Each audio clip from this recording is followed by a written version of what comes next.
Kemudian berhubungan juga dengan masalah surga. Surga yang paling rendah derajatnya adalah seperti yang dimiliki oleh raja terkaya dunia 10 kali. Disebutkan dalam hadis Bukhari bahwasanya Nabi SAW bersabda, ini orang yang terendah di surga akan keluar dari neraka penghuni surga terakhir. Artinya nggak ada lagi orang setelah dia di neraka. Jadi nanti tinggal orang yang kekal saja, orang kafir dan orang munafik di neraka. Orang ini terakhir penghuni surga. Semua orang lain sudah masuk ke dalam surga, tinggal dia sendiri. Artinya dia orang yang paling rendah derajatnya. Lalu dia lari dari neraka tersebut, kata Nabi SAW, sementara tubuhnya setengah hangus mengeluarkan asap, dan dia berdiri, jatuh, sampai dia jauh dari neraka. Lalu kemudian dia berkata, Alhamdulillahilladzi anjani minki. Segala puji bagi Allah yang telah menyelamatkan saya dari kamu, hai neraka. Lalu kemudian Nabi SAW mengatakan, Allah perlihatkan untuknya sebuah pohon, naungan. Sebuah pohon, naungan. Pohon itu hanya pohon rindang saja, tapi karena dia bertahun-tahun, bahkan sebagian ulama hadis mengatakan kemungkinan dia ribuan tahun masuk di neraka, karena hitungan satu hari di akhirat sama dengan 1000 tahun waktu di dunia. Gitu kan? Sebagaimana Allah berfirman, Yawma inda rabbika ka'alfi sanatin mimma ta'udun. Satu hari di sisi akhirat nanti, di sisi Tuhanmu adalah sama 1000 tahun waktu kalian di dunia.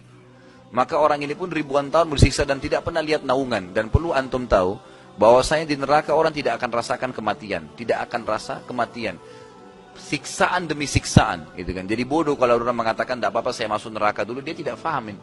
Dan kalau kita ambil korek gas membakar ibu jari kita 10 detik saja sudah memar. Kalau 1 menit bisa matang tangan kita dan berbulan-bulan kita nggak bisa tidur.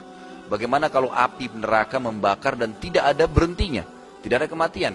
Kalau seorang pencuri di jalanan digebukin, kemudian dia mati, pasti orang sudah berhenti gebukin karena dianggap dia sudah mati, nggak rasakan sakit. Di neraka nggak ada kematian. Ya, selalu setiap kulit mereka terbakar diganti kulit yang baru, terus begitu, dan tidak ada ya berhentinya sampai dosa dia selesai, gitu kan.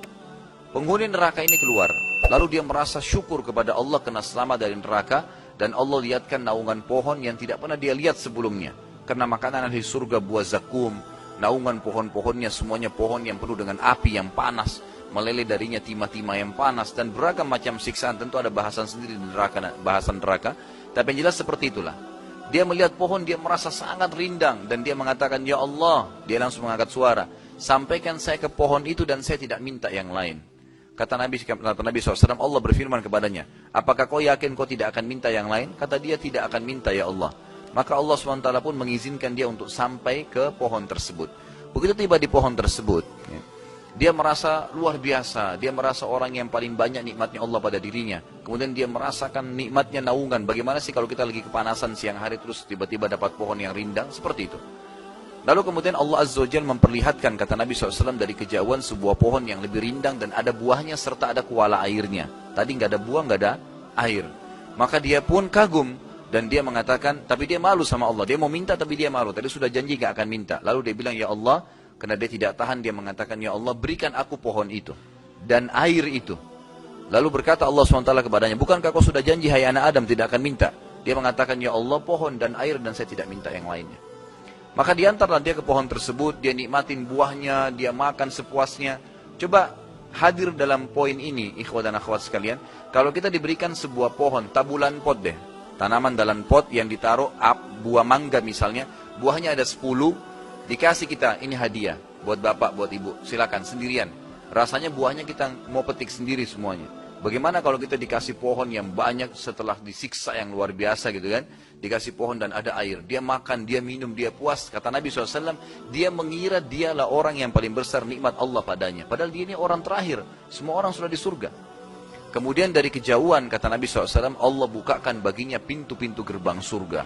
Dibukalah pintu gerbang surga dan tercium baginya bau wangi surga. Maka dia pun melihat surga dan tertarik melihat orang menggunakan baju dari sutra, orang jalan-jalan di sana, kenikmatan yang luar biasa. Dia lihat taman-taman yang luas, pintu gerbang yang besar.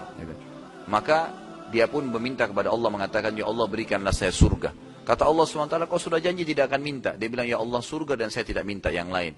Lalu kata Allah Subhanahu Wa Taala, wahai anak Adam, sungguh tidak ada yang memuaskanmu. Apakah kau akan puas kalau saya berikan kepadamu seperti yang dimiliki raja terkayanya dunia? Siapa itu kira-kira? Sulaiman alaihissalam. Tidak ada raja seperti Sulaiman. Sulaiman alaihissalam dalam riwayat dikatakan tidak pernah injakkan kakinya di tanah. Dibawa sama angin. Kalau dari singgasananya mau ke ranjang, mau ke mana saja, dibawa sama angin, gitu kan. Nabi Sulaiman alaihissalam luar biasa, bisa berbicara apapun, semuanya istananya lantainya dari kaca, di bawahnya air mengalir. Gak bisa dibayangkan, istananya luar biasa gitu, kerajaannya luar biasa. Pasukannya dari jin, dari manusia, dari burung, hewan-hewan, semuanya begitu. Kata Nabi, kata Allah SWT, mau puaskah kamu kalau saya berikan kamu seperti yang dimiliki raja terkaya dunia? Kata ulama hadis adalah Sulaiman alaihissalam. Maka karena dia dengar raja terkaya dunia, dia mengatakan, raditu ya Rabb, saya ridho hai Tuhanku. Lalu Allah berkata padanya, walaka mithluhu, kau akan saya berikan dobelnya. Maka dia mengatakan, raditu ya Rabb, saya ridho hai Tuhanku. Dia berkata lagi, Allah berkata lagi, walaka mithluhu, kau akan saya berikan lagi dobelnya. Terus dia mengatakan raditu sampai 10 kali. Setelah 10 kali, maka saking senangnya orang ini, dia berkata, ya Allah, anta abdi wa ana rabbuk. Dia balik, ya Allah, engkau hambaku dan saya Tuhanmu. Lalu Nabi SAW tersenyum, yang menyampaikan berita hadis ini, berita gembira kepada kaum mukminin, ya sampai urat leher beliau kelihatan sallallahu alaihi wasallam. Orang ini pun akhirnya masuk ke dalam surga. Dikatakan oleh Nabi SAW, dia nikmatin surganya, tamannya, makanannya, pakaiannya, istrinya, semua dia nikmatin, dan dia mengira dialah orang yang terbesar nikmat Allah pada dirinya, padahal dia adalah orang yang terendah di surga. Bayangkan orang terendah di surga 10 kali dari apa yang dimiliki Sulaiman alaihissalam.